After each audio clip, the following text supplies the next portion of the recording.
हमारे पिछले वीडियो में जो 28 मार्च को नोएडा इंटरनेशनल एयरपोर्ट का इनॉग्रेशन हुआ था, हमने उसमें जिक्र किया था कि ये इस पूरे रीजन का एक गेम चेंजर है।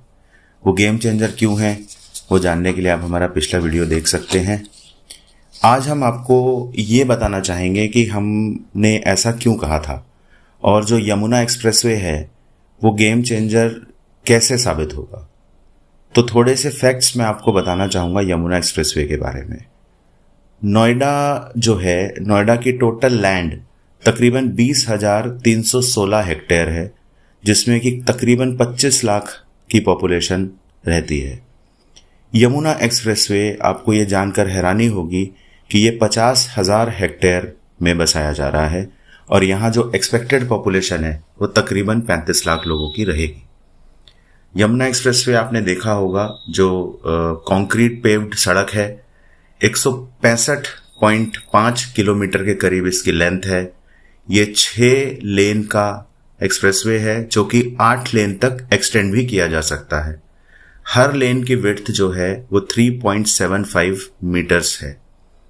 अब आप सोच रहे होंगे कि ये जो इतना लंबा एक्सप्रेसवे है इससे क्या फ़ायदा है, तो मैं आपको यहाँ बताना चाहूँगा कि ये दिल्ली और आगरा को कनेक्ट करता है और तकरीबन 2,689 स्क्वायर किलोमीटर एरिया ये कवर करेगा, जिसमें कि 6 डिस्ट्रिक्ट्स के एरियाज आ जाते हैं।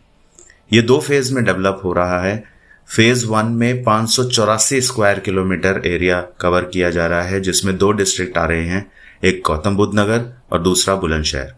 फेज 2 में 2105 स्क्वायर किलोमीटर का डेवलपमेंट है, जिसमें आपके 4 डिस्ट्रिक्ट आते हैं, अलीगढ़, मथुरा, हाथरस जिसको कि हम महामाया नगर भी कहते हैं, और आगरा। टोटल अप्रॉक्सीमेटली 334 गांव हैं जो इस 6 डिस्ट्रिक्ट में आ रहे हैं, जो नोटिफाई किए गए हैं वेरियस नोटिफिकेशंस के द्वारा गवर्नमेंट ऑफ यूपी के। अब इसमें आप ये सोच रहे होंगे कि ये जो इतना बड़ा एरिया है इसको किस तरीके से प्लान किया गया है। तो इसकी प्लानिंग भी की गई है।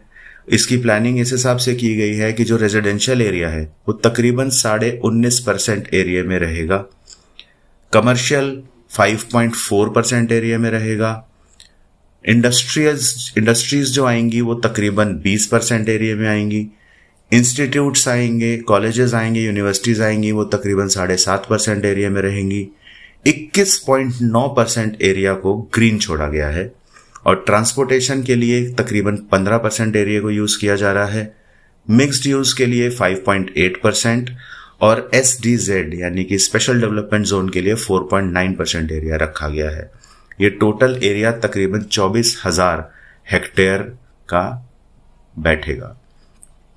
अब एक चीज ये आती है कि अगर हमें कोई भी शहर देखें हम, तो किसी भी शहर को बसाने के लिए या चलाने के लिए कुछ चीजें जरूरी होती है, वही उसके ग्रोथ ड्राइवर्स बनते हैं। तो जिन जिन शहर्स में अच्छे ग्रोथ ड्राइवर्स हैं, वहाँ के लोगों का रहन सहन, वहाँ के लोगों का जो सुविधाएं उन्हें वहाँ मिल रही हैं वो सब अच्छी होती हैं। तो यहाँ यमुना एक्सप्रेसवे पे क्या ग्रोथ ड्राइवर्स है, तो सबसे पहला ग्रोथ ड्राइवर जो है वो है इंफ्रास्ट्रक्चर और कनेक्टिविटी। यहाँ पर इंफ्रास्ट्रक्चर और कनेक्टिविटी में इंडिया का लार्जेस्ट ग्रीनफील्ड एयरपोर्ट यहाँ बन रहा है, जो तकरीबन 4,752 हेक्टेयर में टोटल एरिया में बनेगा। इसमें अभी फेज 1 में 1,334 हेक्टेयर एरिया जो है वो एक्वायर किया गया है। इसके अलावा अभी इसके 3 फेज और आएंगे। फेज 2 में 1,365 हेक्टेयर एरिया आएगा, फेज 3 में 1,318 हेक्टेयर एरिया आएगा और फेज 4 में 435 हेक्टेयर एरिया आएगा। तो ये हमारा ग्रीनफील्ड एयरपोर्ट जो है ये तकरीबन 1 लाख जॉब्स क्रिएट करेगा। दूसरी चीज जो आती है इंफ्रास्ट्रक्चर कनेक्टिविटी में, वो आती है मेट्रो। मेट्रो ऑलरेडी प्लान्ड है और अपकमिंग ग्रेटर नोएडा से लेकर के और ये जेवर एयरपोर्ट तक बनेगी। तीसरा, पॉड टैक्सी, मैंने पिछली वीडियो में भी बताया था, फिल्म सिटी से लेकर के और एयरपोर्ट तक पॉड टैक्सी भी बनेगी। अलीगढ़ में डिफेंस कॉरिडोर ऑलरेडी प्रपोज्ड है और इस एयरपोर्ट को लिंक किया जाएगा दिल्ली वाराणसी जो हाई स्पीड रेल बन रही है, उसका भी एक स्टेशन नोएडा एयरपोर्ट रहेगा। इसके अलावा ईस्टर्न पेरिफेरल रोड जो है, जो दिल्ली के पेरिफेरी में बनी है, वो यमुना एक्सप्रेसवे को क्रॉस करती है, जो दिल्ली और हरियाणा के मेजर सिटीज को टच करती है। DMIC का नाम आपने सुना होगा, दिल्ली मुंबई इंडस्ट्रियल कॉरिडोर, ये भी यहाँ से 20 मिनट की दूरी पर है। मल्टी मॉडल ट्रांसपोर्ट हब बनाया जा रहा है जो कि बुडाकी में है, ग्रेटर नोएडा के पास, वो भी यहाँ से 30 मिनट की दूरी पर है।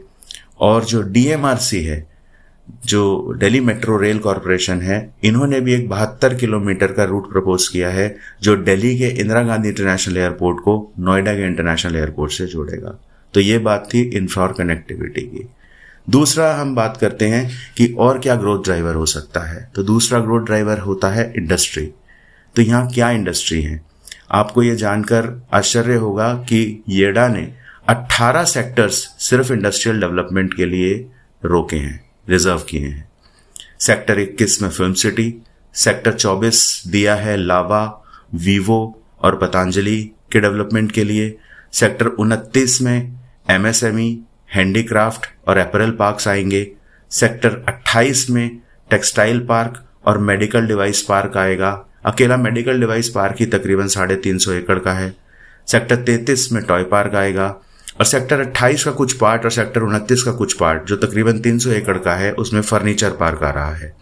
सेक्टर 22D जो है वो इलेक्ट्रॉनिक सिटी के रूप में रहेगी और टप्पल जो एरिया है वहां से उसको एक बहुत बड़े लॉजिस्टिक्स हब के रूप में विकसित किया जा रहा है। तो ये इंडस्ट्री की बात हुई। तीसरा जो ग्रोथ ड्राइवर है वो है IT और ITES। ये तकरीबन 650 एकड़ में बनाया जा रहा है। इसमें करीब 15 प्लॉट्स जो हैं वो 8 से 100 एकड़ के कई कंपनीज को ऑलरेडी अलॉट किए जा चुके हैं। इसमें मेजर कंपनीज हैं जैसे NIIT है, विप्रो है, टाटा है, वर्ल्ड ट्रेड काउंसिल है, ग्लोबस है और कुछ डेटा सेंटर्स भी हैं। उम्मीद की जा रही है कि तकरीबन 5 लाख एम्प्लॉय इस टेक जोन में काम करेंगे। अब हमारा चौथा ग्रोथ ड्राइवर आता है जिसको हम एजुकेशन कहते हैं। तो आपने देखा होगा हिंदुस्तान में कई ऐसे शहर, इनफैक्ट विश्व में ऐसे कई शहर हैं जहां पे बहुत फेमस यूनिवर्सिटीज हैं और उन यूनिवर्सिटीज की वजह से वो शहर आज डेवलप्ड हैं। इसी तरीके से यमुना एक्सप्रेसवे पे तकरीबन 21 यूनिवर्सिटीज, यस 21 यूनिवर्सिटीज प्रपोज्ड हैं, जिसमें से 3 ऑलरेडी ऑपरेशनल हैं, जिसमें 511 एकड़ में Gautam Buddha university already operational है, 100 एकड़ में गलगोटिया यूनिवर्सिटी ऑलरेडी ऑपरेशनल है, तकरीबन 100 एकड़ में Noida international university already operational है और 1-2 यूनिवर्सिटीज का और भी कंस्ट्रक्शन का कार्य ऑलरेडी चल रहा है, आप देख सकते हैं। जहां पे यमुना एक्सप्रेसवे का स्टार्टिंग पॉइंट है नोएडा की तरफ, अगर आप वहां देखें तो जो इंडस्ट्रियल इनफैक्ट इंस्टीट्यूशनल एरिया है ग्रेटर नोएडा का, जिसको हम KP1, KP2 और KP3 के नाम से जानते हैं, knowledge park 1, knowledge park 2, knowledge park 3, वहां तकरीबन 60 इंस्टीट्यूट्स हैं। तो जो हमारा यमुना एक्सप्रेसवे स्टार्ट होता है वहां से ये जुड़ता है। 5वां ग्रोथ ड्राइवर जो हमारा होता है वो है रिक्रिएशन। तो रिक्रिएशन भी बहुत जरूरी है। जहां लोग रहेंगे वहां वो काम करेंगे, पढ़ेंगे, तो रिक्रिएशन भी चाहिए। तो इस यमुना एक्सप्रेसवे पे फॉर्मूला 1 का ट्रैक, जिसको हम बुद्ध इंटरनेशनल सर्किट के नाम से जानते हैं, वो ऑलरेडी है। प्रपोज्ड है यहाँ पे एक नाइट सफारी, एक हेलीपोर्ट यहाँ आने वाला है, कई सारे गोल्फ कोर्सेज यहाँ पे अलग अलग प्रोजेक्ट्स में हैं, एक क्रिकेट स्टेडियम भी यहाँ पर है और फिल्म सिटी है जो कि करीब 1000 एकड़ में यहाँ पर बनाई जा रही है।